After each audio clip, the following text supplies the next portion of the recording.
K-pop 스타는 참된 게스트 존중법을 보여주면서 방송의 재미도 살리고 게스트의 팬덤도 확실하게 사로잡았습니다.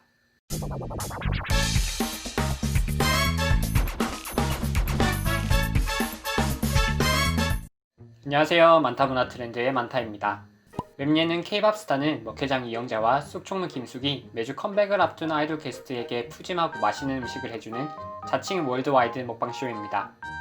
음식에 관해선 전문 분야인 이영자가 정말 입이 떡 벌어지는 음식을 만들면 이영자와 케미가 좋은 김숙이 아이돌 게스트와 이영자 사이의 토크를 조율하면서 토크의 재미도 놓치지 않는 MC의 캐릭터도 살고 게스트의 매력도 살리는 흔치 않은 아이돌 방송입니다. 물론 시청자 반응도 뜨겁죠. K-pop 스타는 참된 게스트 존중법을 보여주면서 방송의 재미도 살리고 게스트의 팬덤도 확실하게 사로잡았습니다. 시청자 반응은 MC들이 가장 최근 편 오프닝에서 직접 언급할 정도로 뜨겁고 긍정적입니다. 제작진에 대한 감사와 좋아하는 아이돌이 맘 편히 음식을 배부르게 먹을 수 있다는 것에 대한 행복, 좋아하는 아이돌에 대한 애정 어린 반응, 그리고 해외 아이돌 팬들의 영어 댓글까지 넘쳐납니다. 프로그램이 책임지고 아이돌 게스트를 생각하니까 아이돌 팬덤이 책임지고 프로그램의 조회수와 좋아요, 구독을 챙깁니다. 그렇지만 프로그램만의 색깔이 없었다면 조회수와 긍정적인 반응이 지금처럼 높지 않았을 거예요. K-pop 스타는 어떻게 K-pop 스타만의 색깔을 만들어냈을까요? K-pop 스타의 강점 탑3를 제가 한번 생각해봤습니다. 첫 번째, 마음껏 먹는 아이돌. 아이돌과 마음껏 먹기는 같이 읽기 힘든 말입니다. 활동기가 다가오면 대부분의 아이돌은 다이어트를 합니다. 활동기 동안 어떤 프로그램에 출연해 먹방을 찍을 수는 있지만 마음 편히 많이 먹기는 이뤄지기 힘들었죠. 그러다 출연자 배려가 전혀 없는 기형적인 아이돌 먹방 프로그램이 등장하기도 했습니다. 바로 2016년 JTBC에서 방영되었던 잘 먹는 소녀들입니다. 잘 먹는 소녀들은 여자 아이돌 출연자들이 생방송 중 투표를 더 받기 위해 라운드당 10분 이내에 음식을 계속해서 먹어야 했습니다. 그것도 수많은 사람들이 지켜보는 세트 위에서요. 방송의 본질은 흐려지고 아이돌과 먹방이라는 껍데기만이 남아 아무리 불편해도 최대한 음식을 맛있게 많이 먹는, 또 그걸 평가받는 프로그램이 되었습니다. K-pop 스타는 다릅니다. 아이돌은 경쟁을 위해서가 아니라 컴백을 응원받기 위해 프로그램에 참여합니다. 정겨운 공간으로 소환된 아이돌이 가장 먹고 싶은 음식을 말하면 MC들은 공감합니다. 이후 멤버들끼리 삼삼오오 모여 앉아 MC가 마련한 특별 음식을 넉넉하게 나눠 먹습니다. 편안한 분위기에서 음식을 맛있게 먹으니 아이돌과 먹방이라는 방송의 콘셉트가 확실하게 섭니다. 시청자도 덩달아 보는데 불편함을 느끼지 않는 프로그램이 되었습니다. 잠깐, 예상되는 반론 타이밍입니다. 편안한 분위기라고요? 앞에 자기를 찍고 있는 카메라가 몇 대며 자기를 보고 있는 PD와 작가를 비롯한 제작진이 몇 명인데 아이돌이 편안한 분위기에서 음식을 먹는다고요? 충분히 이렇게 말하실 수 있습니다. 그런데요, K-pop 스타는 한 가지 장치를 통해 편안한 분위기를 만듭니다. 그리고 그게 바로 다음 K-pop 스타의 강점입니다.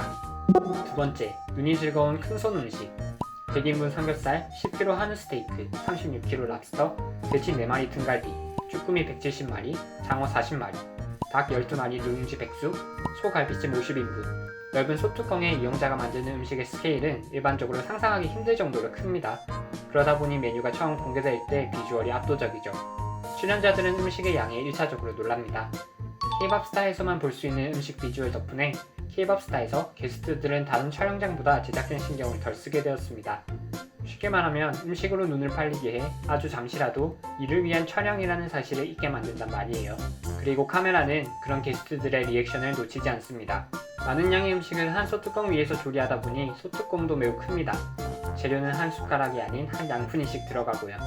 조리 도구도 다 큼직큼직합니다. MC들의 화려한 꽃무늬 옷이 영상을 시청하다 보면 그다지 화려한지 모르겠습니다. 음식들이 정말 화려하니까요. 세 번째, 시골에 사는 먹회장과 쑥총무. 게스트가 주인 방송에서 MC의 역할은 상당히 어렵다고 봅니다. 게스트를 보러 오는 사람이 시청자의 대다수다 보니 게스트 위주로 방송을 짜는 게 당연하지만 그러다 MC의 매력이 줄어들면 방송의 차별화된 경쟁력을 잃게 됩니다. 주간 아이돌의 도니와 코니가 하차하고 주간 아이돌의 정체성이 약화된 걸 통해 이를 잘 알 수 있죠. MC의 매력을 높이는 방법은 두 가지가 있습니다. 하나는 MC가 정말 진행과 인터뷰를 잘해서 게스트의 솔직한 모습을 끌어내는 방법이고, 또 다른 하나는 MC의 캐릭터를 부여하고 MC와 게스트가 어디서도 보지 못한 케미를 보여주는 방법입니다. 전자의 예로는 문명특급의 연반인 제재나 천재 이승국의 독재자 이승국이 대표적이고, 후자의 예로는 아이돌룸의 도니코니가 대표적입니다만 앞으로 K-pop 스타의 먹회장과 쑥총무도 이 유형의 대표 MC가 될 것 같습니다. 시골에 사는 먹회장과 쑥총무는 오프닝 꽁트를 통해 케미를 과시합니다. 사투리를 쓰는 두 사람은 시골에 놀러온 아이돌 게스트를 위해 음식을 만들고 게스트가 음식을 맛있게 먹는 걸 흐뭇하게 지켜봅니다. 무심한 듯 정많은 회장과 게스트를 잘 알지 못하는 나이든 회장을 놀리는 총무의 궁합으로 다른 아이돌 프로그램과 차별점을 만들어내죠. 논두렁 쇼케이스는 K-POP 스타의 차별점을 시각적으로 잘 보여줍니다.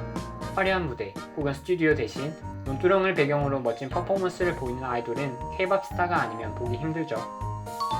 K-POP 스타의 가장 큰 강점은 상상 못했던 스케일의 음식인데 게스트가 2번, 3번 K-POP 스타를 방문했을 땐 음식이 상상 못할 정도는 아닐 것입니다.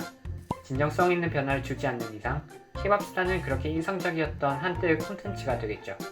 현재 안정적으로 자리 잡은 K-POP 스타가 식상해지지 않으려면 어떻게 해야 할까요? 특히 한 번 출연했던 아이돌이 재방문했을 때를 가정하여 고민해봤습니다.